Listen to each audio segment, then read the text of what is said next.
Online reaction rampant with support for Mangione and disdain for health insurance companies has been another story that we've been following. So here's a question for you. Are other executives at risk of this emboldening others to commit acts of violence against corporate executives? Let's bring in a Fox Biz exclusive, the International Association for Healthcare Security and Safety president, Eric Sean Clay. You are the trade group that includes members that offer security to some of these healthcare companies in North America, some of the largest.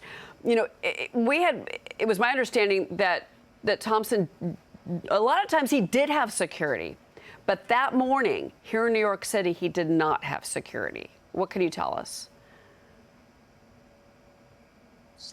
Well, I would say very few healthcare organizations actually have an executive protection function. And typically when they do, it's in response to a specific incident or threat such as this. Targeted violence against healthcare executives is very, very rare.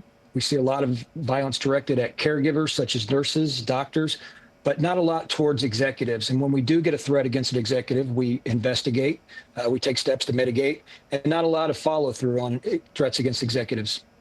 So what do you make of this online chorus of, I'm going to say, despicable people that are out there cheering the fact that he was murdered here in New York because they're angry at healthcare companies? I understand, you know, that United Healthcare, for example, is known to be the biggest denier of claims. But do you think that there's going to be copycat attacks happening? Is that a concern that you're hearing? Well, I think the celebratory social media posts are despicable. It's disappointing that people would celebrate the murder of someone. And I certainly hope that we're not going to see any sort of follow-on crimes. But I think that organizations are certainly taking steps to better protect their executives at this point. Quite often in the security industry, it takes a tragedy for us to change the way that we do things.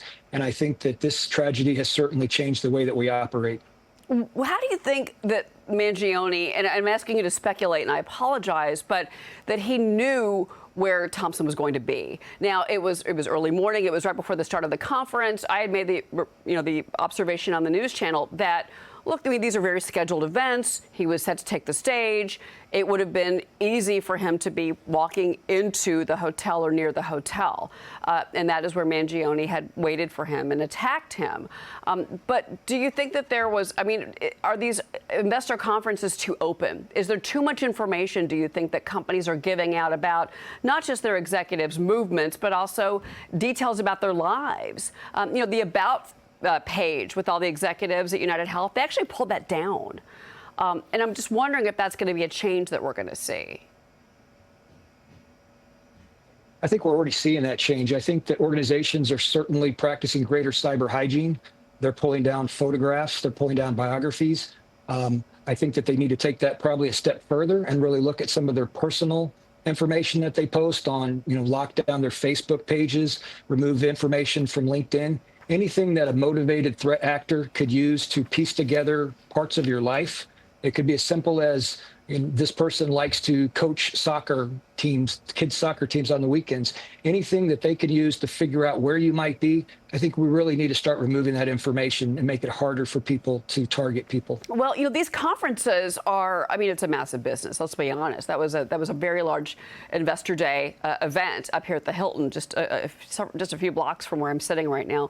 And I'm wondering if companies are going to start to change access to these executives and also, you know, up security protocols at these conferences. You know, because you think of somebody like Jamie Dimon, who's very visible, a very public figure, but you know, we have media executives that go to these large conferences. Do you think that there needs to be a change in how these events are actually put on?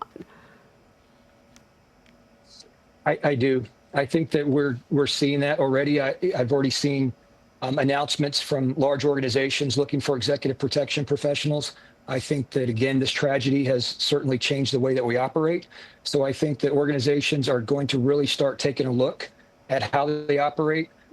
Within moments of this news story breaking, I was getting calls from across the country from different healthcare organizations asking what should we be doing differently. So I think within moments of this, organizations were talking to their CEOs, security teams were meeting.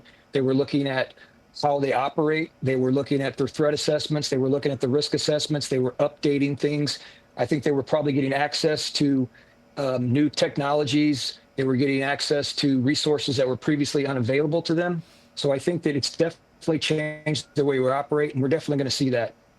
And real quick, can you give me any specific examples of threats that you've seen in the past that are now coming to light that you're remembering because of what we've seen with this murder?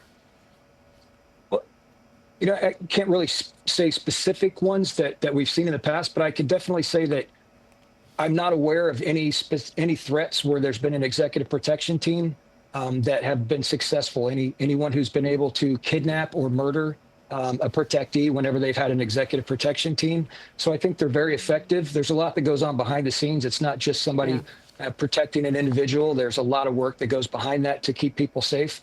So I think that you're going to see a lot more people engaging with this protective teams.